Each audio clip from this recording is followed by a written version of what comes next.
ما شاء اللہ لا حول ولا قوة الا باللہ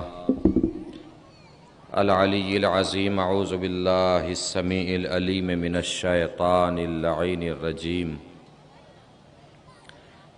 بسم اللہ الرحمن الرحیم الحمد للہ رب العالمین الصلاة والسلام علی اشرف الاولین والآخرین خاتم النبیین شفیع المذنبین رحمتا للعالمین الملقب بطٰہٰ و یاسین مولانا مولا الثقلین سید الکونین امام القبلتین جد الحسن والحسین بالقاسم محمد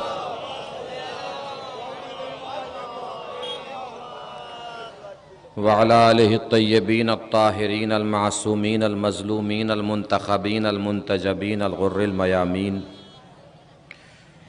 ولعنت اللہ علی اعدائہم اجمعین من الآن الى قیام یوم الدین اما بعد فقد قال اللہ الحکیم فی القرآن الکریم بسم اللہ الرحمن الرحیم هو الذي بعث في الأميين رسولا منهم يتلو عليهم آياته ويزكيهم ويعلمهم الكتاب والحكمة وإن كانوا من قبل لفي ضلال مبين صلوات پڑھیں بر محمد و آلہ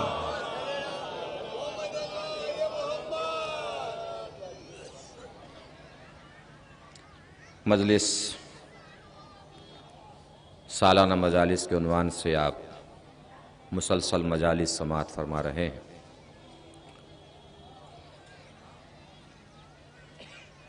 اسی سلسلے سے گفتگو کرنے کے لیے قرآن مجید کے سورہ مبارکہ جمعہ کی مشہور و معروف آیہ کریمہ، جس آیہ کریمہ میں پروردگار عالم نے ذکر رسالت بھی فرمایا ہے، ذکر امامت بھی فرمایا ہے۔ امامت کا تذکرہ اس لیے میں نے چھیڑا چونکہ یہ جو وقت چل رہا ہے ماہ شعبان المعظم کے آخری ایام ہیں اور ابھی ولادت امام آخر اجل اللہ تعالی فرجہ الشریف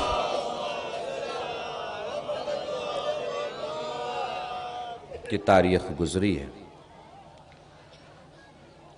تو امامت کے سلسلے سے تھوڑی سی گفتگو کرنا ہے۔ آغاز ایسے ہی کرنا ہے جیسے پروردگار عالم نے سورہ جمعہ میں کیا ہے۔ رسالت کے تذکرے سے پہلے، امامت کے تذکرے سے پہلے اللہ نے اپنی تسبیح، اپنی وحدانیت، اپنی توحید، اپنی معرفت اور اپنے ہونے کی یاد دہانی کرائی ہے۔ اس کا مطلب دین کو آپ چاہے جتنا پھیلا لیجئے، اصل دین کی اللہ کو ماننا ہے، اللہ کو پہچاننا ہے، اور یہ اللہ کو ماننا فروع دین میں نہیں ہے، یہ اللہ کو ماننا اصول دین میں ہے۔ اس کا مطلب یہ ہے کسی کے کہنے سے اللہ کو نہیں ماننا ہے، اپنی دلیلوں کی روشنی میں اللہ کو ماننا ہے، کسی کے کہنے سے اللہ کو نہیں ماننا ہے۔ اب دلیل کا بہت بڑا ہونا ضروری نہیں ہے، اگر چھوٹی سی بھی دلیل آپ کے پاس ہو جو اللہ تک آپ کو پہنچا دے تو وہ دلیل کافی ہے۔ وہ ضعیفہ کا واقعہ سنا ہے نا، چرخہ چلا رہی ہے ضعیفہ، سوال کرنے والے نے سوال کیا کہ اللہ کو مانتی ہو؟ اس نے کہا ہاں مانتے ہیں۔ کہ کیا دلیل ہے کہ اللہ ہے؟ اس نے کہا میرا چرخہ دلیل ہے کہ اللہ ہے۔ تمہارا چرخہ کیسے دلیل ہے کہ اللہ ہے؟ کہ دیکھو جب چرخے کو میں چلاتی ہوں تو چلنے لگتا ہے، روک دیتی ہوں تو رک جاتا ہے، یہی دلیل ہے کہ اللہ ہے۔ کہ کیسے دلیل ہے کہ اللہ ہے؟ کہ اسی سے سمجھ لو جب اتنا چھوٹا سا چرخہ بغیر چلانے والے کے نہیں چل سکتا تو اتنی بڑی کائنات بغیر چلانے والے کے کیسے چل سکتی ہے؟ ایک صلوات پڑھیں مل جل کے بر محمد و آل محمد۔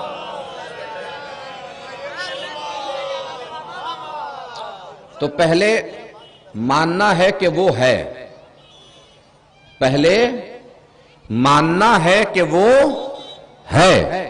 جب یہ مان لیا کہ وہ ہے، پھر یہ ماننا ہے کہ وہ ایک ہے۔ کیا ماننا ہے؟ وہ ایک ہے۔ امام رضا علیہ السلام کے پاس ایک شخص آیا،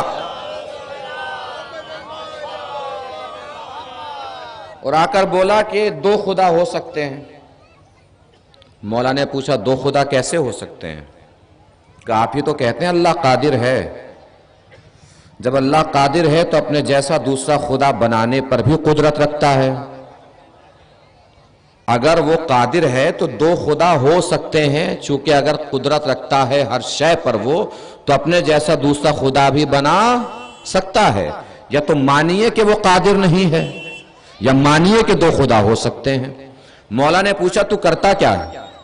اس نے کہا لکڑی کا کام کرتا ہوں، کاریگر ہوں، کارپینٹر ہوں۔ مولا نے پوچھا کیسا کاریگر ہے؟ کہ بہت اچھا کاریگر ہوں۔ مولا نے اسے عصا دیا اور عصا دے کر کہا کہ اس سے تخت بنا دے۔ عصا دے کر کیا کہا؟ اس سے تخت بنا دے۔ اس نے کہا عصا سے تخت کیسے بنا سکتا ہوں؟ مولا نے پوچھا تو کاریگر نہیں ہے؟ کہوں کہ پھر اچھا کاریگر نہیں ہے؟ کہ اچھا کاریگر بھی ہوں، تو پھر لے عصا تخت بنا۔ یا تو مان کہ تو اچھا کاریگر نہیں ہے، یا پھر عصا سے تخت بنا کے دکھا۔ اس نے کہا میں تو اچھا کاریگر ہوں، مگر عصا میں صلاحیت نہیں ہے کہ تخت بن جائے۔ مولا نے فرمایا تو نے اپنے سوال کا خود ہی جواب دے دیا۔ اللہ تو قادر ہے، مگر کسی اور میں صلاحیت نہیں ہے کہ وہ دوسرا اللہ بن جائے۔ ایک صلوات پڑھیں مل جل کے بر محمد و آل محمد۔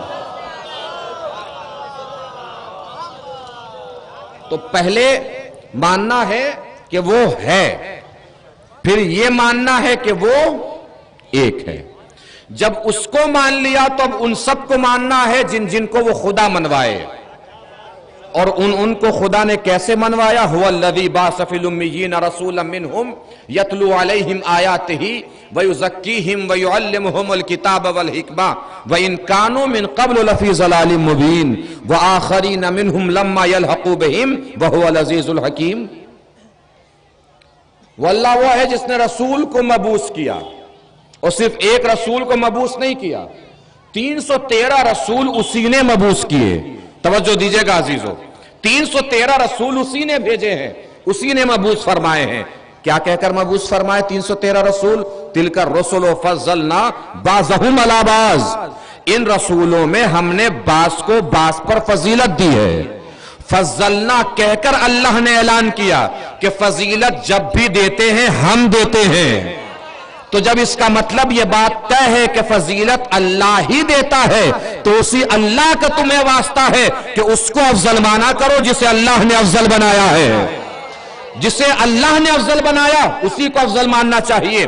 اور اب ایک نزاکت محسوس کیجئے گا جہاں تک میں لے کر آیا ہوں آپ کو۔ 313 رسول اسی نے مبعوث فرمائے، اور کیا کہہ کر مبعوث فرمائے؟ ان رسولوں کو ہم نے بعض کو بعض پر فضیلت دی۔ یعنی اللہ نے 313 رسول مبعوث فرما کر اعلان کیا کہ 313 کے 313 رسول برابر نہیں، یہ 313 کے 313 رسول برابر نہیں۔ سوچنے کی بات ہے، جب 313 رسول برابر نہیں تو رسول کے برابر میں بیٹھنے والے کیسے برابر ہو سکتے ہیں؟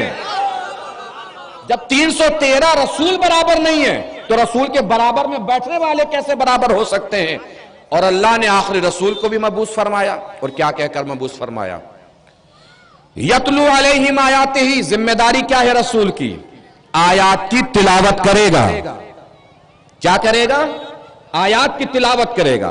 اس کا مطلب اللہ نے پہلے ہی اعلان فرما دیا یہ میرا رسول ہے، پڑھانے آیا ہے، پڑھنے نہیں آیا۔ اس کا مطلب قرآن مجید کے ذریعے سے اللہ نے اپنے رسول کی عظمت کا اعلان فرمایا۔ کیوں قرآن کے ذریعے سے اللہ نے اپنے رسول کی عظمت کا اعلان فرمایا؟ تاکہ دنیا قرآن کو سمجھتی جائے، رسول کی عظمت کو پہچانتی جائے۔ کتنا بلند ہے قرآن، کتنا معیار ہے قرآن کا، کتنا فضیلتوں والا ہے قرآن، کتنا عظمتوں والا ہے قرآن۔ آپ قرآن کو سمجھیے۔ قرآن کو سمجھنا کیوں ضروری ہے؟ تاکہ اس کی عظمت سمجھ میں آئے جس کے دل پہ قرآن نازل ہوا۔ اس کی فضیلت سمجھ میں آئے جس کے دل پہ قرآن نازل ہوا، اس کی بلندی سمجھ میں آئے جس کے دل پہ قرآن نازل ہوا۔ اب قرآن مجید کی عظمت سماعت فرمائیے، قرآن مجید کی زبانی ارشاد ہوا، بسم اللہ الرحمن الرحیم، وَنَزَّلْنَا عَلَيْكَ الْكِتَابَ تِبْيَانًا لِكُلِّ شَيْءٍ وَهُدًى وَرَحْمَةً وَبُشْرَىٰ لِلْمُسْلِمِينَ۔ یہ قرآن تبیان ہے، یہ قرآن بیان ہے، یہ قرآن ہدایت ہے، یہ قرآن رحمت ہے، یہ قرآن بشارت ہے۔ پھر ارشاد ہوا بسم اللہ الرحمن الرحیم، ذَلِكَ بَصَائِرٌ مِّن رَبِّكُمْ وَهُدًى وَرَحْمَةٌ لِقَوْمٍ يُؤْمِنُونَ۔ یہ قرآن بصارت ہے، یہ قرآن بصیرت ہے، یہ قرآن عقل ہے، یہ قرآن شعور ہے، یہ قرآن حجت ہے، یہ قرآن دلیل ہے، یہ قرآن فکر ہے۔ پھر ارشاد ہوا بسم اللہ الرحمن الرحیم، وَنُنَزِّلُ مِنَ الْقُرْآنِ مَا هُوَ شِفَاءٌ وَرَحْمَةٌ لِلْمُؤْمِنِينَ۔ یہ قرآن شفا ہے، یہ قرآن مشکل کشا ہے۔ پھر ارشاد ہوا بسم اللہ الرحمن الرحیم، وَمَنْ حَاجَّكَ فِيهِ مِنْ بَعْدِ مَا جَاءَكَ مِنَ الْعِلْمِ۔ یہ قرآن علم ہے۔ پھر ارشاد ہوا بسم اللہ الرحمن الرحیم، یہ قرآن تبیان ہے، یہ قرآن بیان ہے، یہ قرآن ہدایت ہے، یہ قرآن رحمت ہے، یہ قرآن بشارت ہے، یہ قرآن بصارت ہے، یہ قرآن بصیرت ہے، یہ قرآن عقل ہے، یہ قرآن شعور ہے، یہ قرآن حجت ہے، یہ قرآن دلیل ہے، یہ قرآن فکر ہے۔ پھر اللہ نے ارشاد فرمایا والقرآن العظیم، یہ قرآن عظیم ہے۔ پھر اللہ نے ارشاد فرمایا انا نحن نزلنا الذکر وانا لہ لحافظون، یہ قرآن ذکر ہے۔ اتنی ساری عظمتیں پروردگار عالم نے قرآن مجید کی بیان فرمائی۔ کیا بیان فرمایا پروردگار نے؟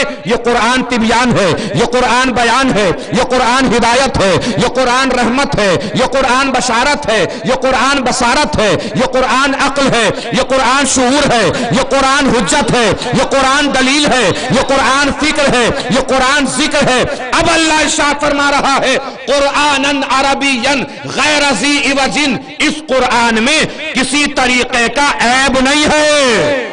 مجھے ایمانداری سے بتائیے، میں ممبر پر آؤں اور معاذ اللہ ثم معاذ اللہ ثم معاذ اللہ قرآن میں کوئی عیب نکالنا شروع کروں، آپ مجھے ممبر سے کھینچنے لیں گے؟ کیا کہیں گے؟ کافر ہو گیا، مسلمان نہیں رہا۔ توجہ ہی نہیں فرمائی آپ نے۔ سوچنے کی بات ہے، جب قرآن میں عیب نکالنے والا رہتا تو جس کے دل پہ قرآن نازل ہوا اس میں عیب نکالنے والا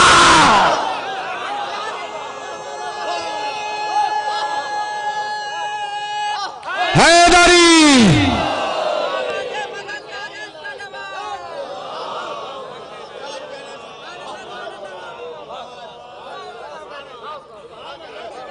محسوس فرما رہے ہیں؟ یہ قرآن مجید کی بلندی، قرآن مجید کی زبانی۔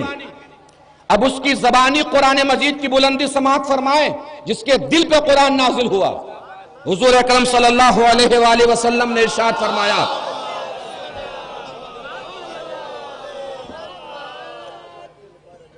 تھوڑی سی آپ کو تکلیف تو ہوگی، تھوڑا سا آپ لوگ اٹھ کے ادھر تشریف لے آئیے تاکہ جو لوگ کھڑے ہیں وہ بھی فرش اعضا پہ بیٹھ سکیں اور شرف حاصل کر سکیں۔ اٹھ کے ادھر آ جائیے، اٹھ کے جو جوان لڑکے ہیں کم سے کم وہ اٹھ کے ادھر چلے آئیں۔ آ جائیے جو جوان لڑکے ہیں وہ ادھر آ جائیں۔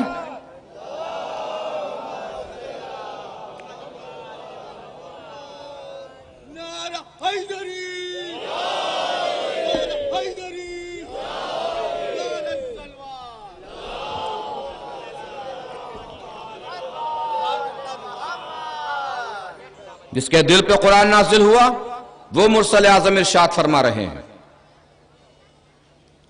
جو قرآن یاد کر کے سنائے اس کی 7 پشتیں جہنم میں نہیں جاتی ہیں۔ نبی نے فرمایا جو قرآن یاد کر لے اور یاد کر کے سنا دے، نہ اس کا باپ جہنم میں جائے گا، نہ اس کا دادا جہنم میں جائے گا، نہ اس کا پردادا جہنم میں جائے گا۔ اس کے آگے کے رشتوں کا آپ خود حساب لگاتے رہیے۔ رسول نے فرما دیا جو قرآن یاد کر کے سنا دے اس کا باپ جہنم میں نہیں جائے گا، جو قرآن یاد کر کے سنا دے اس کا باپ جہنم میں نہیں جائے گا، جو قرآن یاد کر کے سنا دے اس کا باپ جہنم میں نہیں جائے گا۔ ہمیں دنیا والوں سے شکوہ یہی تو ہے، شکایت یہی تو ہے، گلہ یہی تو ہے کہ دنیا کو یہ تو سمجھ میں آ جاتا ہے کہ جو قرآن یاد کر کے سنائے اس کا باپ جہنم میں نہیں جائے گا، تو یہ سمجھ میں کیوں نہیں آتا وہ باپ کتنا بڑا ہوگا جس کا بیٹا پیدا ہوتے ہی توریت بھی سنائے، زبور بھی سنائے، انجیل بھی سنائے، قرآن بھی سنائے۔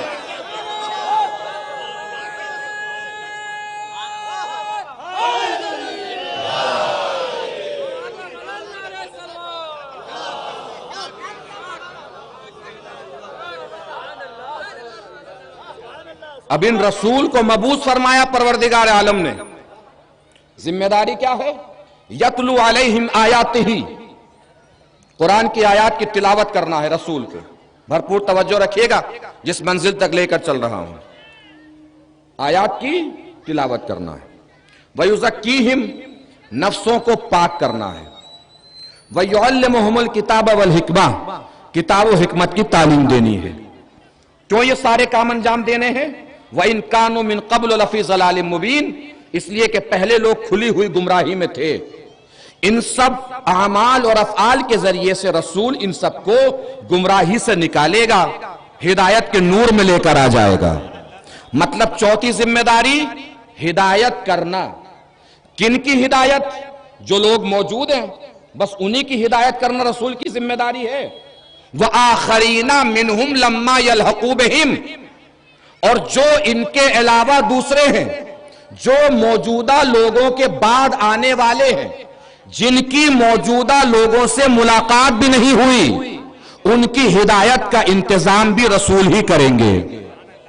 طے ہو گئی بات. اب کسی بھی رسول کو ماننے والے کے سر پہ اللہ کا قرآن رکھ کے پوچھئے کہ اللہ نے رسول کو ذمہ داری دی آیات کی تلاوت کرنی ہے، رسول نے آیات کی تلاوت کی یا نہیں کی؟ دوسری ذمہ داری نفسوں کو پاک کرنا ہے، رسول نے نفس پاک کیے یا نہیں کیے؟ بھئی کیے تبھی تو سلمان و بوذر جیسے صحابی پیدا ہوئے. تیسری ذمہ داری کتاب و حکمت کی تعلیم دینی ہے، رسول نے کتاب و حکمت کی تعلیم دی یا نہیں دی؟ ہر کوئی یہ کہے گا کہ ساری ذمہ داریاں ادا کی. تو جس اللہ نے رسول کو کتاب و حکمت کی تعلیم دینے کی ذمہ داری دی ہے، نفسوں کو پاک کرنے کی ذمہ داری دی ہے، آیات کی تلاوت کرنے کی ذمہ داری دی ہے، اسی رسول کو اللہ نے لوگوں کی ہدایت کا انتظام کرنے کی ذمہ داری دی ہے. اب رسول لوگوں کی ہدایت کا انتظام کرے گا یا نہیں کرے گا؟ کرنا چاہیے رسول کو یا نہیں کرنا چاہیے؟ ہدایت کا انتظام اللہ کے کہنے سے کرنا چاہیے یا نہیں کرنا چاہیے؟ کرنا چاہیے نا. تو دنیا جھوٹ کیوں بولتی ہے کہ رسول ہدایت کا انتظام کر کے نہیں گئے؟ ہدایت کا انتظام رسول امت کے حوالے کر کے چلے گئے ہیں. رسول کوئی ہادی بنا کے نہیں گئے، ارے رسول ہدایت کا انتظام کر کے گئے ہیں، ہادی بنا کے گئے ہیں. تمہارے دل کالے پڑ گئے ہیں، اس کو ماننے کا تمہارا دل نہیں کرتا جسے رسول غدیر میں دکھا کے گئے ہیں.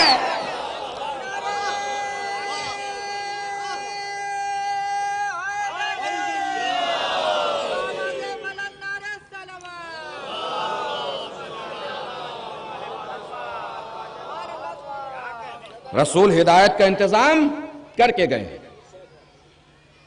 اس لیے کہ حضور اکرم پر ختم نبوت و اختتام رسالت ہے، اختتام ہدایت نہیں ہے. بھرپور توجہ رکھیے گا. رسول پر نبوت و رسالت کا سلسلہ ختم ہونا ہے، سلسلہ ہدایت جاری رہے گا. اب رسول کے بعد سلسلہ ہدایت کس منصب کے عنوان سے جاری رہنے والا ہے؟ امامت چلتی رہے گی، ولایت چلتی رہے گی، خلافت بھی چلتی رہے گی. یہ تینوں ایسے منصب ہیں جنہیں رسول کے بعد جاری رہنا ہے، امامت بھی، ولایت بھی، خلافت بھی. اب آئیے، یہ تینوں منصب ایسے ہیں کہ جتنے بھی اسلامی فرقے ہیں سارے فرقے تینوں منصب کو مانتے ہیں. خلافت بھی سب کے ہاں ہے، ولایت بھی سب کے ہاں ہے، امامت بھی سب کے ہاں ہے. مگر اوروں میں اور ہم میں ایک باریک اور خوبصورت سا فرق ہے. اوروں کے ہاں امام الگ ہوتا ہے، ولی الگ ہوتا ہے، خلیفہ الگ ہوتا ہے. ہمارے ہاں جو امام ہے وہی ولی ہے، وہی خلیفہ ہے. اب کسی سے پوچھئے کہ آپ کے ہاں خلافت ہے، وہ کہے گا جی بالکل ہے. خلافت ہے کہے گا بالکل ہے. پوچھئے کتنے خلیفہ ہیں، وہ آپ کو بتائے گا 4 ہیں. کون کون؟ نام بتا دے گا. نام اپنے اپنے ذہنوں میں آپ سوچ لیجئے کیا کیا نام ہے. اور ہر مسجد کی دیوار پہ لکھے رہتے ہیں، چھپانے والی کون سی بات ہے؟ ہر مسجد کی دیوار پہ لکھے ہوتے ہیں. چراغوں، مسجدوں، محرابوں، منبر لکھا ہوتا ہے نا، دیکھا ہوگا آپ نے مسجدوں پہ. چراغوں، مسجدوں، محراب و منبر. چاروں خلفاء کے نام نیچے لکھے ہوں گے.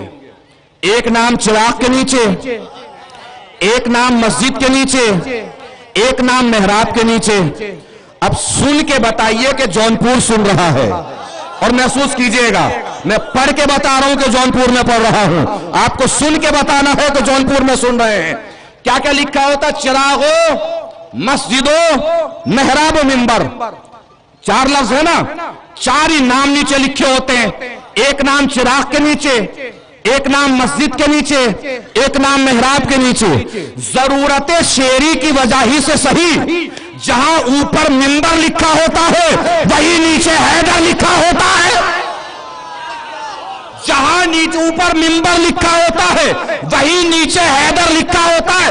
آپ نے شاید ابھی توجہ نہیں فرمائی. 1400 سال گزر گئے، دنیا والوں نے علی کا سب کچھ چھین لیا، تخت چھین لیا، تاج چھین لیا، حکومت چھین لی، مگر 1400 سال گزر گئے، دنیا مل کے بھی علی سے علی کا منبر نہ چھین سکے.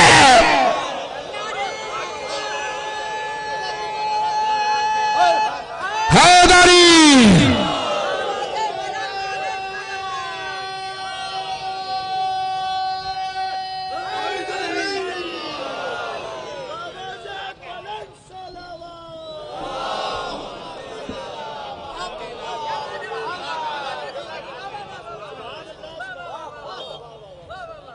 لیکن بات کو مختصر کرتے ہوئے اور سمیٹتے ہوئے بس ایک جملہ عرض کرنا ہے.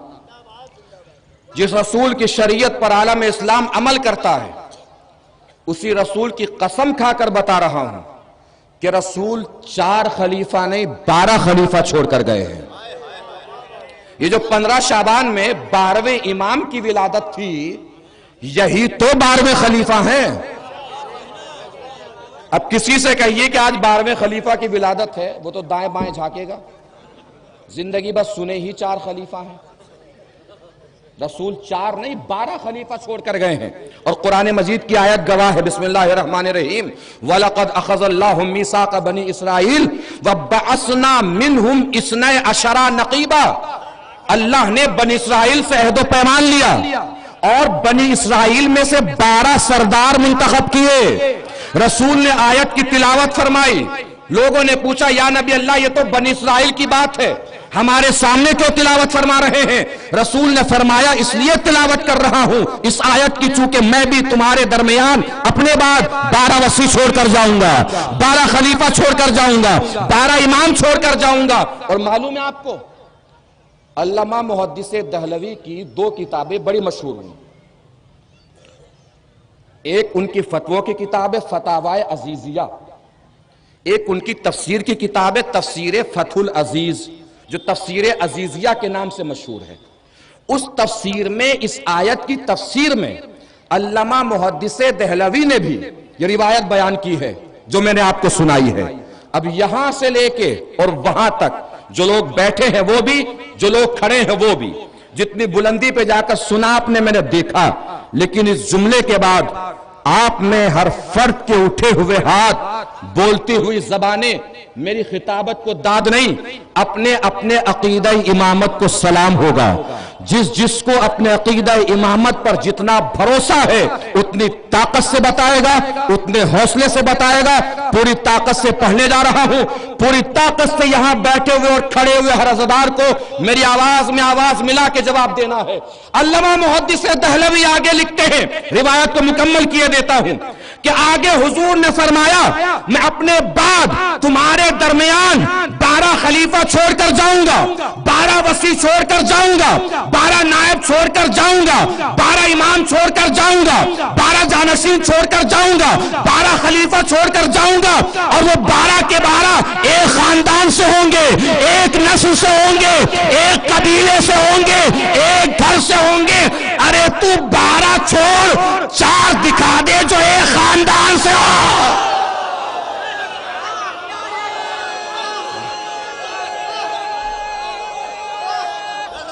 حیدری.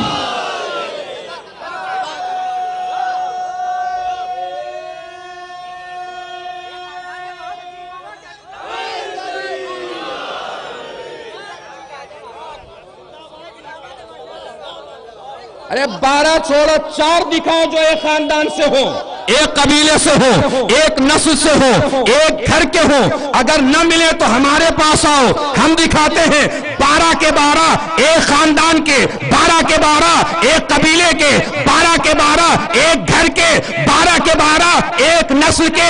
ارے 12 کے 12 ایک نسل کے ہیں، دلیل اس بات کی یہ ہے کہ پہلے پر بھی صدقہ حرام ہے، آخری پر بھی صدقہ۔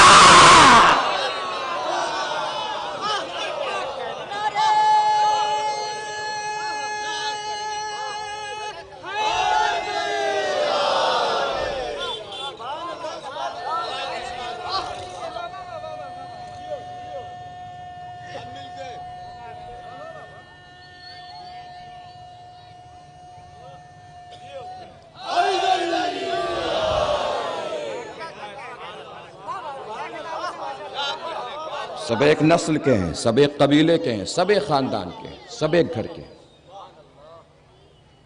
ہم جن کو مانتے ہیں سب ایک گھرانے کے ہیں۔ اسی لیے ہم پر الزام بھی لگتا ہے کہ یہ موروثی خلافت کے قائل ہیں۔ ہم سے کہا جاتا ہے ہمارے بارے میں کہ یہ موروثی یعنی وراثتی حکومت کے قائل ہیں، وراثتی خلافت کے قائل ہیں۔ یہ بات ذہن سے نکال دیجئے کہ ہم وراثتی حکومت و خلافت کے قائل ہیں۔ ہم علی کو امام اس لیے نہیں مانتے، صاحبان ادب تشریف فرما ہے، محسوس فرمائیں گے۔ ہم علی کو امام اس لیے نہیں مانتے کہ علی رسول کے بھائی تھے، بلکہ ہم علی کو امام اس لیے مانتے ہیں کہ امامت جستی ہی علی پر ہے۔ اب خود سوچ کے دیکھئے نا کہ میدان میں علم چھوڑ کے بھاگنے والے پر امامت جچے گی یا پتھر پہ علم گاڑنے والے پر امامت جچے گی؟ یہ خود ہی سوچ سکتے ہیں نا، خود ہی سمجھ سکتے ہیں۔ اور ہم اہل بیت کے در کے فقیر ہیں، ہم رشتوں سے کبھی عظمتیں نہیں گھٹاتے بڑھاتے۔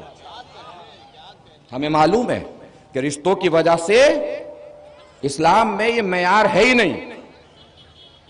ان اکرمکم عند اللہ اتقاکم، تم میں سب سے بزرگ اور بڑا وہی ہے جو بڑا متقی ہے، بڑا پرہیزگار ہے۔ رشتوں کی وجہ سے عظمتیں اسلام میں نہیں بڑھتی۔ رشتوں کا تو اعلان پروردگار نے قرآن مجید میں فرمایا ہے، ضرب اللہ مثلا للذین آمنوا امرأۃ فرعون، اللہ نے فرعون کی بیوی کو نمونہ بنایا ہے مومنوں کے لیے۔ بیوی کس کی ہے؟ کس کی بیوی ہے؟ فرعون کی۔ نمونہ کس کے لیے؟ مومنوں کے لیے۔ سکے کا دوسرا پہلو بھی ہے، ضرب اللہ مثلا للذین کفروا امرأۃ نوح، اللہ نے نوح کی بیوی کو نمونہ بنایا ہے کافروں کے لیے۔ توجہ ہی نہیں فرمائی آپ نے، بیوی ہے نوح کی، نمونہ ہے کافروں کے لیے۔ بیوی ہے کافر کی، نمونہ ہے مومنوں کے لیے۔ تو اللہ نے قرآن میں پہلے ہی اعلان فرما دیا، یہ مت دیکھو کون کس کا رشتہ دار ہے، یہ دیکھو کون کون صاحب کردار ہے۔ کبھی بھی یہ نہیں دیکھنا ہے کون کس کا رشتہ دار ہے۔ کیا نمونہ بنایا؟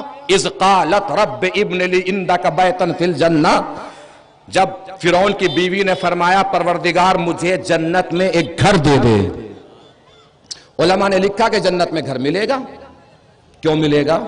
کون سا عمل خیر انجام دیا ہے فرعون کی بیوی نے، جناب آسیہ نے؟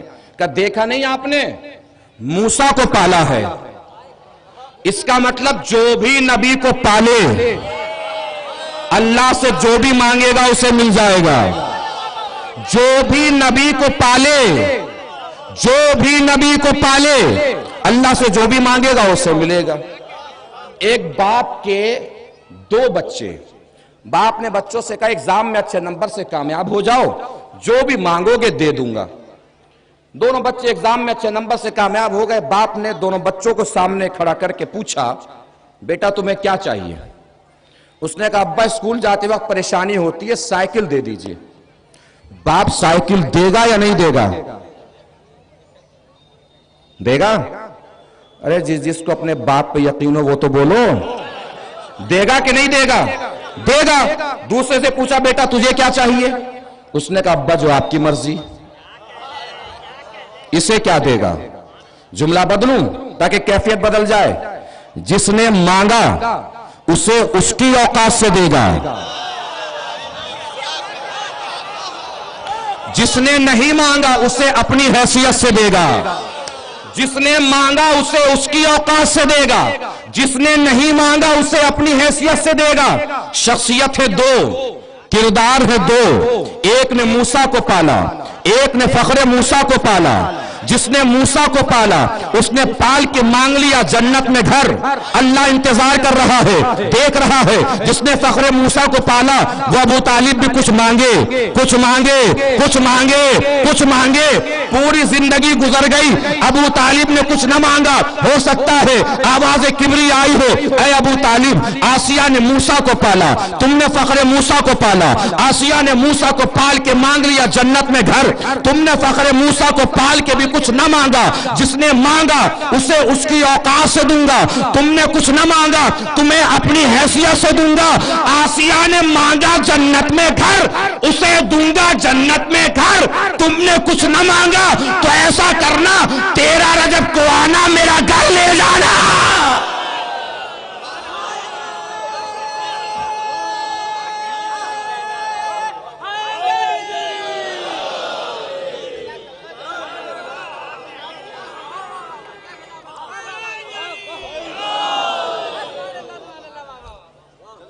فرما رہا ہے تو رسول کے بعد خلافت کی تعیین، عہدہ امامت کی تعیین اللہ کی طرف سے ہوگی جو رسول فرمائیں گے، اس لیے کہ رسول کو ذمہ داری دی گئی ہے کہ لوگوں کی ہدایت کا انتظام کرنا ہے آپ کو، اور موجودہ لوگوں کی ہدایت کا نہیں، جو بعد میں آنے والے ہیں۔ وَإِن كَانُوا مِن قَبْلُ لَفِي ضَلَالٍ مُبِينٍ وَآخَرِينَ مِنْهُمْ لَمَّا يَلْحَقُوا بِهِمْ، ان کے بعد جو آنے والے ہیں جن کی ان سے ملاقات بھی نہیں ہوئی ہے، ان کی ہدایت کا انتظام بھی آپ ہی کو کرنا ہے۔ اور ہدایت کا انتظام رسول نے فرمایا غدیر کے میدان میں۔ ہدایت کا کارواں غدیر کے میدان میں رسول نے علی کے حوالے فرمایا، اور کیا کہہ کر فرمایا؟ انا صراط اللہ المستقیم الذی امرکم باتباعہ، میں ہی وہ صراط مستقیم ہوں جس کی اتباع کرنے کا اللہ نے تمہیں حکم دیا ہے۔ ثم علی من بعدی، پھر میرے بعد تمہیں علی کی اتباع کرنی ہے۔ ثم ولدی من صلبہ، پھر علی کے بعد میری ان اولاد کی اتباع کرنی ہے جو علی کے صلب سے آنے والی ہے۔ رسول پورا سلسلہ منوا کے گئے ہیں غدیر کے میدان میں، اور علی کو تو دکھا کے منوایا ہے۔ غدیر میں جب رسول نے علی کو مولا بنا دیا تو ہماری کیا ذمہ داری ہے؟ علی کو مولا ماننا ہے، علی کو مولا ماننا ہے، علی کو مولا نہیں ماننا ہے، علی کو ہی مولا ماننا ہے، علی کو ہی مولا ماننا ہے۔ جو کہتا ہے نا کہ ہم ان کو ہی مانتے ہیں، ان کو ہی مان لیتے ہیں، ان کو ہی مان لیتے اور علی کو بھی مان لیتے ہیں، وہ علی کی محبت میں علی کو نہیں مانتا، اپنی ضرورت پوری کرنے کے لیے علی کو مانتا ہے۔ ہی اور بھی کا فرق جانتے ہیں کیا ہے؟ ہی اور بھی، جونپور ہے بڑا شہر ہے، یہاں پہ اصلی گھی کی دکانیں ہوں گی جونپور میں ہیں۔ میں گاؤں کا ہوں، چھولس میرا گاؤں ہے۔ مسئلہ معلوم ہے کہاں گڑبڑایا ہوا ہے؟ گھی آتا ہے اصلی گاؤں سے، گاؤں میں ہو نہیں رہا ہے، شہر میں کہاں سے ہو رہا ہے؟ اور دکان والے سے جا کے پوچھئے تمہارے پاس اصلی گھی ہے؟ وہ کہے گا جی یہاں نہیں ہے تو کہیں نہیں ملے گا۔ گاؤں میں ہو نہیں رہا جہاں سے آ رہا ہے، شہر میں کہاں سے ہو رہا ہے؟ ہوتا کیا ہے؟ 4 کلو گھی کا دکان والا لیتا ہے ڈبہ۔ کتنے کلو گھی کا؟ 4 کلو گھی کا۔ 3 کلو نیچے ڈالتا ہے ڈالڈا، اور 1 کلو اوپر سے ڈالتا ہے اصلی گھی. اس سے کہیے آپ کے پاس اصلی گھی ہے؟ وہ کہے گا جی ہے. اس سے کہیے دکھائیے. وہ دکھائے گا ڈھکن کھول کے. ڈھکن کھولے گا تو اوپر ہی اصلی گھی ہے، اور فوراً اصلی گھی کی خوشبو آپ کے کان تک پہنچے گی، ناک تک پہنچے گی. اب مجھے بتائیے، اس نے اصلی گھی کی محبت میں ڈالا ہے یا اپنے 3 کلو ڈالڈاؤں کو بیچنے کے لیے ڈالا ہے؟ جو جب پہنچے تب مجھے بتا دے، جو جب پہنچے تب ہاتھ اٹھا دے، کوئی مسئلہ نہیں ہے. اس نے اصلی گھی کی محبت میں ڈالا ہے یا 3 کلو ڈالڈاؤں کو بیچنے کے لیے ڈالا ہے؟ ہر کوئی یہ کہے گا 3 کلو ڈالڈاؤں کو بیچنے کے لیے ڈالا ہے. اب سمجھ لیجئے کہ جو بھی یہ کہے گا نا، ان کو بھی مان لیتے، ان کو بھی مان لیتے، ان کو بھی مان لیتے ہیں، اور علی کو بھی مان لیتے. یاد رکھیے، وہ علی کی محبت میں علی کو نہیں مانتا. اسے پتا ہے اگر علی کا نام نہیں لوں گا تو ہمارے 3 کلو ڈالڈاؤں کو خریدے گا کون؟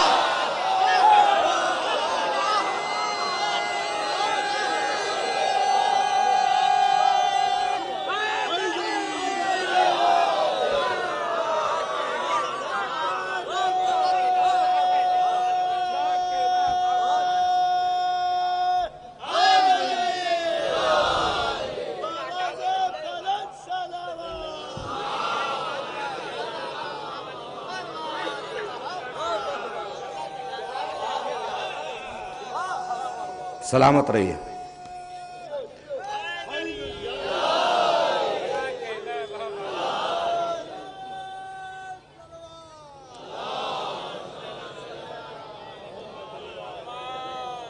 تو وہ سلسلہ جو غدیر سے شروع ہوا تھا، اس سلسلے کی آخری فرد آج بھی حجاب غیبت میں ہے. آپ عزادار ہیں، فرش عزا پہ بیٹھے ہیں. آپ کی ذمہ داری اوروں سے بہت زیادہ ہے، چونکہ آپ عزادار بھی ہیں، صاحب انتظار بھی ہیں. کسی کا انتظار کر رہے ہیں. اب انتظار کر رہے ہیں کسی کا، تو جو انتظار کرنے والا ہوتا ہے اس کے تو کردار سے پتہ چلتا ہے کہ انتظار کر رہا ہے. کسی کا انتظار ہو رہا ہے. ہماری ذمہ داری ہے اپنے کردار کو اس طریقے سے سنواریں اور سنبھالیں کہ ہم کہہ سکیں، اللہ کی بارگاہ میں دعا کر سکے، پروردگار امام آخر کا جب ظہور ہو تو ہمیں ان کے لشکر میں اور ان کی صف میں کھڑے کرنے کے قابل ہمیں بنا دے. آخری زمانہ چل رہا ہے.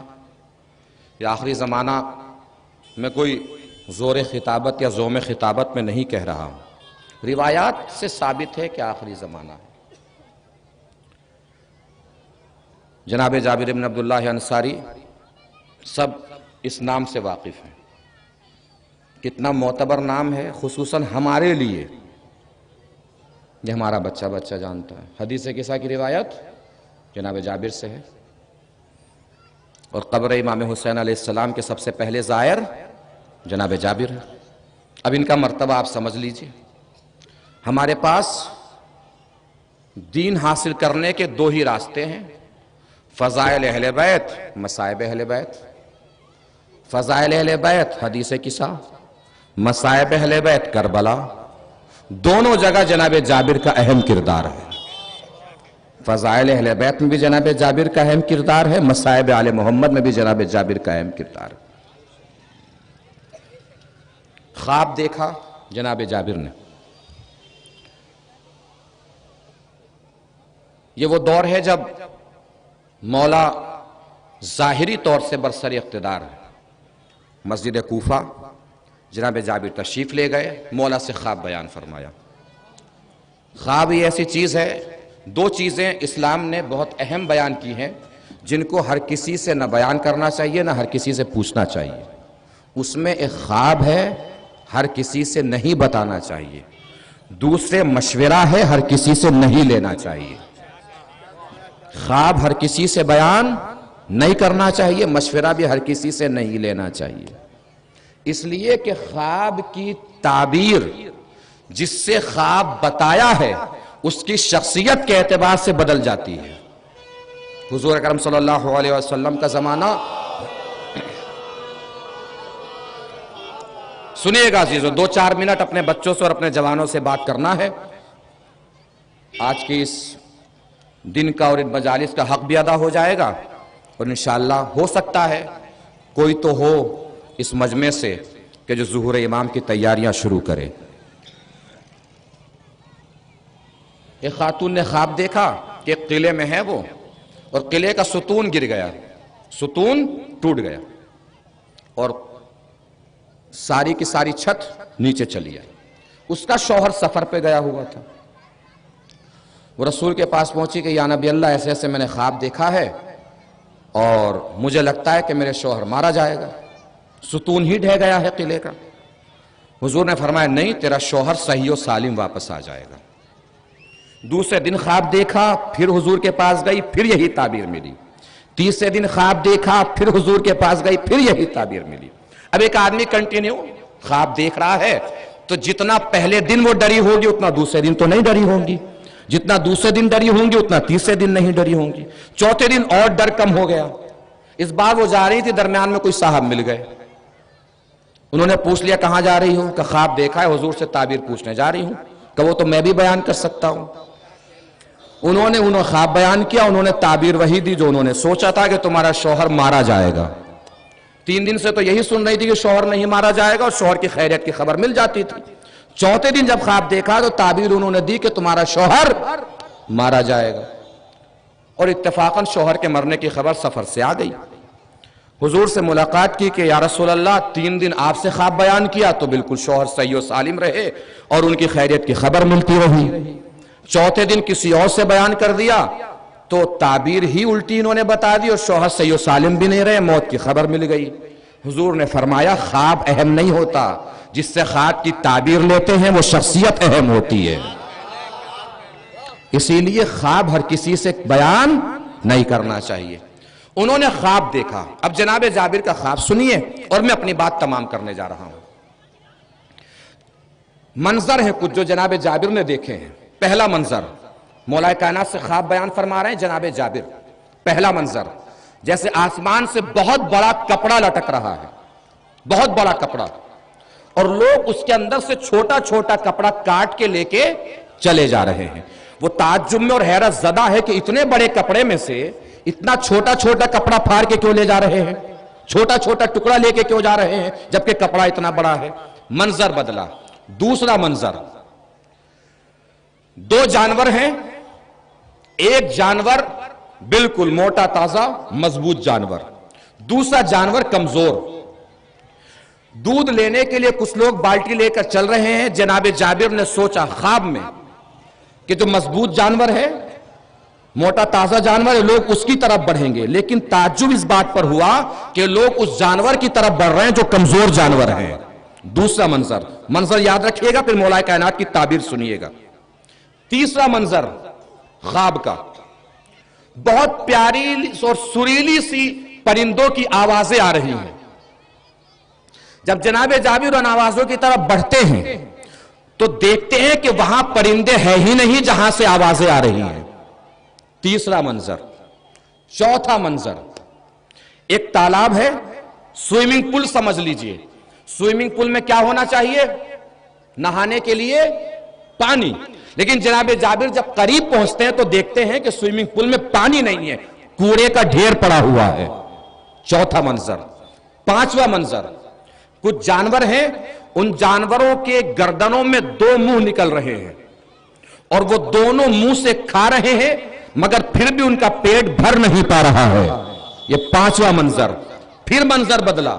جناب جابر دیکھ رہے ہیں کہ کچھ بیمار ہیں جو شفایاب اور صحت مند لوگوں کے پاس چل کے جا رہے ہیں. تعجب جناب جابر کو یہ ہوا کہ صحت مند کو بیماروں کے پاس جانا چاہیے ان کی عیادت کے لیے، مگر ہو کیا رہا ہے؟ بیمار صحت مندوں کے پاس جا رہے ہیں. آخری منظر، دونوں طرف تالاب ہے، درمیان میں ایک جسیم شخص کھڑا ہوا ہے، ادھر کے پانی کو بالٹی سے نکالتا ہے، ادھر کے تالاب میں ڈالتا ہے، مگر اس کے باوجود بھی ادھر کا پانی کم نہیں ہو رہا ہے اور ادھر پانی بھر نہیں پا رہا ہے. یہ 7 منظر. مولا کائنات کے سامنے جناب جابر نے جیسے خواب بیان فرمایا، مولا کائنات نے فرمایا جابر یہ کیوں کہہ رہے ہو کہ تم نے خواب دیکھا، یہ کہو کہ تم نے آخری زمانے کے حالات دیکھے، آخری زمانے کے حالات، جن حالات کے بعد میرا آخری بیٹا جو حجاب غیبت سے ظہور پذیر ہوگا اور ان حالات کو بدلے گا۔ کہ مولا سمجھ میں نہیں آیا، آپ اس کی تعبیر بیان کریں۔ کہ آخری زمانے میں یہی حالات ہوں گے۔ اب حالات سنیے جو مولا نے فرمایا ہے، اور یہاں بیٹھا ہوا ہر شخص اپنے اپنے دل پہ ہاتھ رکھ کے سوچے کہ وہ مقام انتظار میں کہاں کھڑا ہے اور ظہور امام کی کتنی تیاری کر کے وہ کس موڑ پہ کھڑا ہوا ہے۔ تیاری ہماری ہے ظہور امام کی یا تیاری نہیں ہے، یا بس دعاؤں میں ظہور کی دعائیں ہیں کہ پروردگار عالم امام کا ظہور ہو جائے، پروردگار عالم امام کا ظہور ہو جائے۔ یہ صرف دعاؤں کی حد تک ہے یا ہمارے کردار بھی تیار ہے امام کی آمد کے لیے، امام کے دیدار کے لیے، امام کے ظہور کے لیے؟ اب سوچئے پہلا منظر کیا تھا؟ آسمان سے کپڑا لٹکا ہوا تھا اور سب اپنے اپنے اعتبار سے ٹکڑا پھاڑ پھاڑ کے جا رہے تھے۔ مولا نے فرمایا یہ آخری زمانے میں اسلام کی حالت ہوگی کہ سب کے پاس دین ان کے مطلب کا ہوگا، اللہ کا بھیجا ہوا دین نہیں ہوگا۔ ہر کوئی اپنے اعتبار سے دین لے گا اور اپنے اعتبار سے دین سمجھے گا۔ آج ہم اپنے بارے میں یہی سوچیں، جتنا دین ہمارے لیے ضروری ہوتا ہے بس اتنا ہی دین ہم لے لیتے ہیں اور ساری انگلیاں دوسرے کی طرف اٹھاتے ہیں۔ ہم سوچتے ہیں کہ سب سے بڑے دیدار ہم ہیں اور دوسرے کو دیکھتے رہتے، دیکھیے کتنا بے دین آدمی ہے، کتنا زمانہ خراب ہو گیا ہے، کتنی بے دینی پھیل گئی ہے۔ دوسروں کی طرف انگلی اٹھانے سے پہلے وہ شخص یہ بھی نہیں سوچتا کہ جھانکنے کے لیے دوسرے کے گریبان سے زیادہ اپنا گریبان اچھا ہوتا ہے۔ ہمیشہ انسان کو اپنے گریبان میں جھانکنا چاہیے۔ دوسرا خواب اور دوسرا منظر، سریلی آواز۔ توجہ دیجئے گا مولا علی نے کیا تعبیر بیان فرمائی۔ سریلی آواز آ رہی ہے، مگر جب جا رہے اس آواز کے پیچھے تو پرندے ہی وہاں پہ موجود نہیں ہیں۔ مولا نے فرمایا یہ آخری زمانے میں وفاداری اور امانت داری کا عالم ہوگا۔ یعنی ہر شخص زبان سے تو کہے گا کہ وفا ہونا چاہیے، وفا اچھی بات ہے، وفا ہونی چاہیے، امانت داری ہونی چاہیے، اچھی بات ہے، لیکن یہ جملے بس زبان تک ہوں گے، انسان کے کردار میں نہیں ہوں گے۔ یعنی ہر انسان زبان سے وفادار ہوگا، طینت سے غدار ہوگا۔ ہم اپنے آپ کو دیکھ سکتے ہیں کہ ہم میدان عمل میں کہاں کھڑے ہیں۔ صرف وفا، بے وفائی ہر رشتے میں عام ہو گئی ہے۔ سماج کے اعتبار سے ہم بے وفا ہیں، رشتوں کے اعتبار سے ہم بے وفا ہیں، اپنے اماموں کے اعتبار سے ہم بے وفا ہیں، دین خدا کے اعتبار سے ہم بے وفا ہیں۔ اگر ہم وفادار ہوں تو ظاہر سی باتیں ہو سکتا ہے کہ امام کے ظہور میں جلدی ہو جائے اور امام کے آنے میں آسانی پیدا ہو جائے۔ تیسرا منظر، خواب کا تیسرا منظر کیا تھا؟ جانور ہیں اور دو منہ نکلے ہوئے اور دونوں منہ سے وہ جانور کھا رہے ہیں، مگر پھر بھی ان کا پیٹ نہیں بھر رہا ہے۔ مولا نے فرمایا آخری زمانے میں یہ تاجروں اور بزنس مین کا عالم ہوگا۔ مطلب کیا؟ حرام سے بھی کھا رہے ہوں گے، حلال سے بھی کھا رہے ہوں گے، پھر بھی ان کا پیٹ نہیں بھر رہا ہوگا۔ یاد رکھیے میرے جوان بھائی، میرے نوجوان بھائی، میرے بچے، بزرگ محترم ہیں، اللہ ان کو عمر طولانی عنایت فرمائے۔ میں جوانوں سے گفتگو کر رہا ہوں، ہمیشہ یاد رکھیے جس کے پیٹ کو حلال نہیں بھر سکتا اس کے پیٹ کو کبھی حرام بھی نہیں بھر سکتا۔ اور ہم یہ کہہ کے نہیں گزر سکتے کہ جی زمانہ ہی بدل گیا ہے، اب تو سب ایسے ہی کھا رہے ہیں۔ تو ہم کیا کریں؟ زمانے کے دل میں علی تھوڑے ہی ہے، علی آپ کے دل میں ہے۔ زمانے کے دل میں اہل بیت کی محبت نہیں ہے نا، اہل بیت کی محبت تو آپ کے دل میں ہے۔ زمانہ بدل گیا ہے، معلوم ہے ہمیں کہ زمانہ بدل گیا ہے، بہت بدل گیا ہے زمانہ۔ ایک درخت کے اوپر دو پرندے بیٹھے ہوئے، کبوتر بیٹھا ہوا ہے، ایک گدھ بیٹھا ہوا ہے۔ کون کون بیٹھا ہے؟ کبوتر اور گدھ۔ باز چلا شکار کرنے کے لیے، قریب پہنچا تو کبوتر نے گدھ سے کہا کہ اڑ جاؤ، باز آ رہا ہے۔ کس نے کس سے کہا؟ کبوتر نے گدھ سے کہا کہ اڑ جاؤ، باز آ رہا ہے۔ گدھ بولا کہ تم اڑو، میں تو حرام ہوں تم حلال ہو، میں حرام ہوں تم حلال ہو۔ اتفاقاً جب باز آ گیا تو گدھ ہی کو دبوچ کے لے گیا۔ کبوتر نے مسکرا کے آواز دی، میں پہلے ہی بول رہا تھا اڑ جاؤ، اس لیے کہ زمانہ بدل گیا ہے، اب نہ لوگ حرام کو دیکھتے ہیں نہ حلال کو دیکھتے ہیں۔ پتا ہے کہ زمانہ بدل گیا ہے، لیکن آپ کو زمانے کی وجہ سے نہیں بدلنا چاہیے، آپ کے دل میں اہل بیت کی محبت ہے، آپ کے اثر میں زمانے کو بدلنا چاہیے، زمانے کی وجہ سے آپ کو کبھی نہیں بدلنا چاہیے۔ اور چوتھا خواب کیا دیکھا؟ دو منظر، سوئمنگ پول یا تالاب، قریب گئے تو پانی کی جگہ کوڑا بھرا ہوا ہے۔ مولا نے فرمایا آخری زمانے کے علماء کا عالم ہوگا، علماء کا حال ہوگا، آوازیں پیاری ہوں گی، لہجہ خوبصورت ہوگا، لباس اچھا ہوگا، دیکھنے میں خوبصورت لگیں گے، لیکن جب قریب جائیں گے تو ان کے اندر نہ علم ہوگا نہ کردار ہوگا۔ یہ آخری زمانے کے علماء کا عالم ہوگا۔ پانچواں منظر کیا تھا؟ بیمار صحت یاب کے پاس جا رہے ہیں۔ مولا نے فرمایا یہ آخری زمانے کے دولت مندوں کا عالم ہوگا۔ دولت مند انتظار کرے گا کہ غریب ان کے دروازے پہ آئے، حالانکہ غریبوں کا حق کیا ہے؟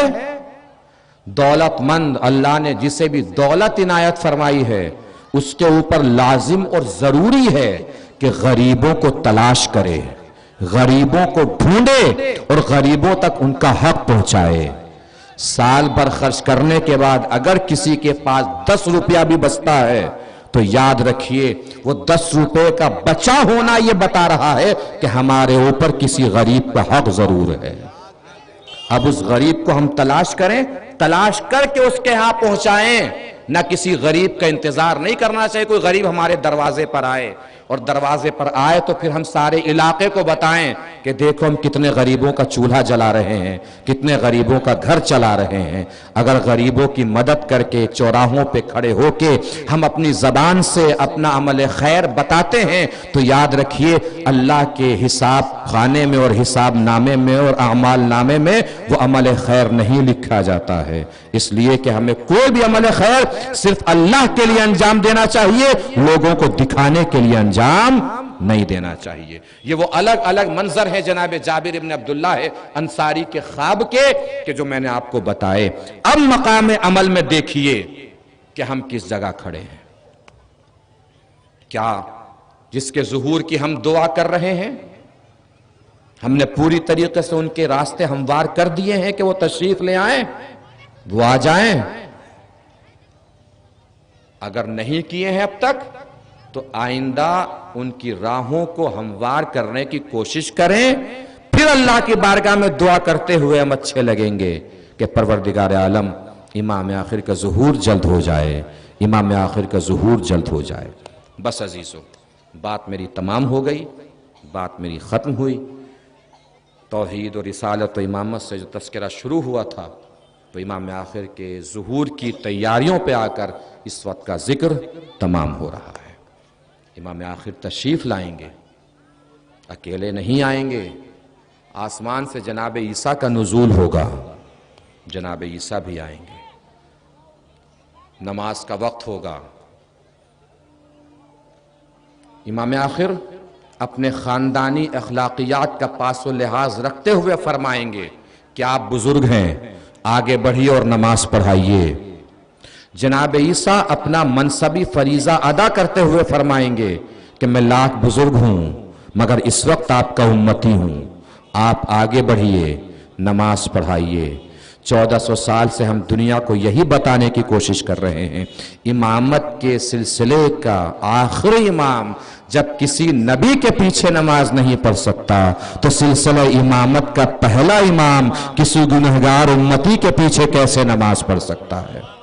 یہ امامت کا سلسلہ ہے جس کا آغاز امام علی سے ہوا، اختتام امام غائب اور امام آخر پر ہوگا۔ آئیں گے، وہ تشریف لائیں گے۔ جیسے ہمیں انتظار ہے ان کے ظہور کا، ایسے ہی انہیں بھی انتظار ہے اپنے ظہور کا۔ روتے ہیں مولا، گڑ گڑاتے ہیں، آنسو بہاتے ہیں، بے چین رہتے ہیں، مضطرب رہتے ہیں۔ انہیں تو کئی انتظار ہیں، اور ان انتظار میں ایک انتظار انتقام خون حسینی کا بھی ہے۔ آپ کی آوازیں بلند ہوئیں، اللہ ان آوازوں پہ اپنی رحمت نازل فرمائے۔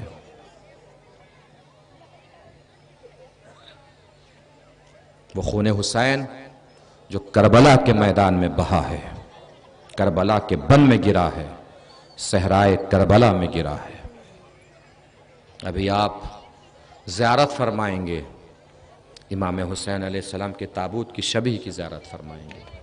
جب تابوت کی شبیہ کی زیارت فرمائیں تو آنکھوں میں آنسوؤں کا سیلاب ہونا چاہیے اس شبیہ تابوت کے استقبال کے لیے، چونکہ یہ تو شبیہ ہے، اس حسین کا تابوت کربلا کے بن میں تھا ہی نہیں، بے گورو کفن جنازہ پڑا ہوا تھا کربلا کے میدان میں۔ امام حسین علیہ السلام آپ دیکھیے، رخصت سے لے کے شہادت تک امام حسین علیہ السلام کو دیکھیے، دل پھٹنے لگے گا۔ امام حسین علیہ السلام آئے ہیں در خیمہ پر اور آواز دی ہے، اچھا میری ماں جائی خدا حافظ۔ رونے کے لیے جملہ کافی ہے کہ زینب تاریخ انسانیت کی اکیلی بہن ہے جس نے اپنے زندہ بھائی کو کفن پہنایا ہے۔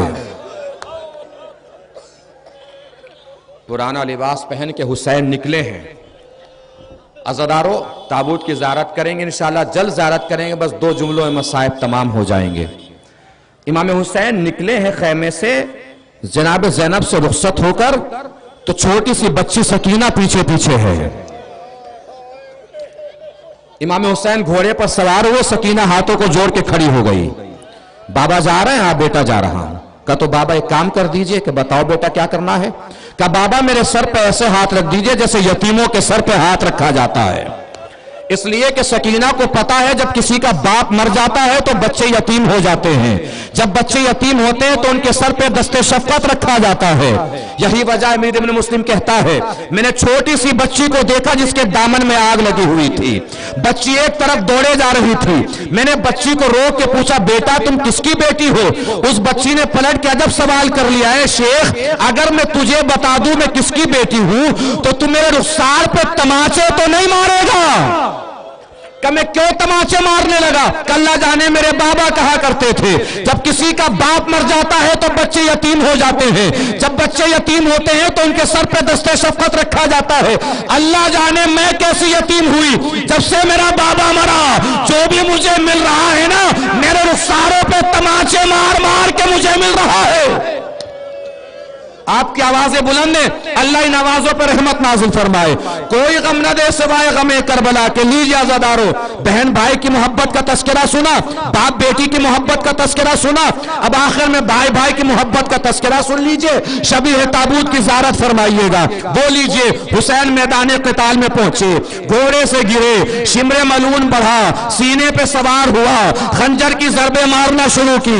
شام کے دربار میں یزید نے پوچھا اے شمر ذرا یہ تو بتا حسین آخری وقت میں کسے یاد کر رہے تھے؟ شمر نے بتانا شروع کیا جب میں نے پہلی زر ماری حسین اپنے خدا کو آواز دے رہے تھے، جب میں نے دوسری زر ماری حسین اپنے نانا کو پکار رہے تھے، جب میں نے تیسری زر ماری حسین اپنے بابا کو آواز دے رہے تھے، جب میں نے چوتھی زر ماری حسین اپنے بھیا کو پکار رہے تھے، جب میں نے پانچویں زر ماری حسین اپنے چاہنے والوں کو آواز دے رہے تھے۔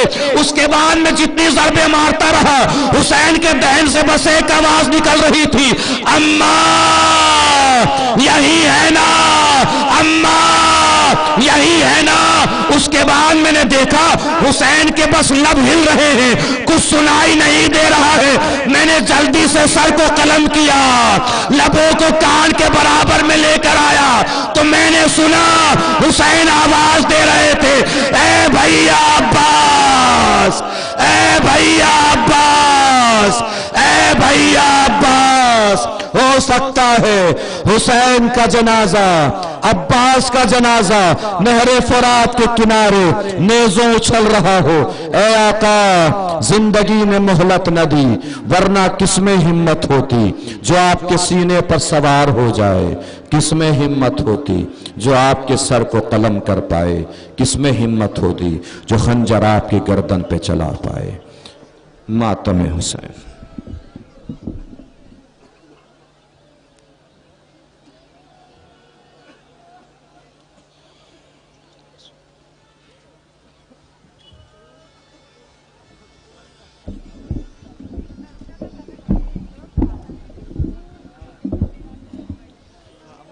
انجمن شمشیر حیدری صدر امارہ کے ممبران سے گزارش ہے کہ وہ تشریف لائیں۔ انجمن شمشیر حیدری صدر امارہ کے اراکین سے گزارش کر رہا ہوں کہ وہ برائے کرم تشریف لائیں، لوح ماتم کریں۔ ادھر آ جائیں، ادھر آ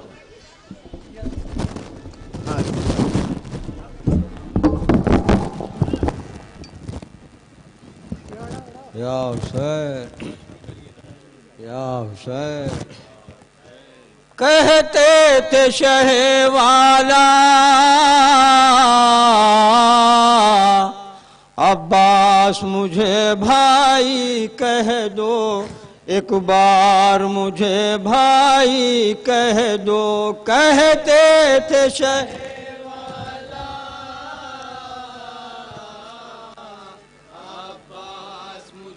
بھائی کہہ دو، ایک بار مجھے بھائی کہہ دو۔ اے دل کی تمنا عباس مجھے بھائی کہہ دو، ایک بار مجھے بھائی کہہ دو۔ کہتے تھے شہ والا عباس مجھے بھائی کہہ دو، ایک بار مجھے بھائی کہہ دو۔ ہر گام کہا آقا تم نے رہنے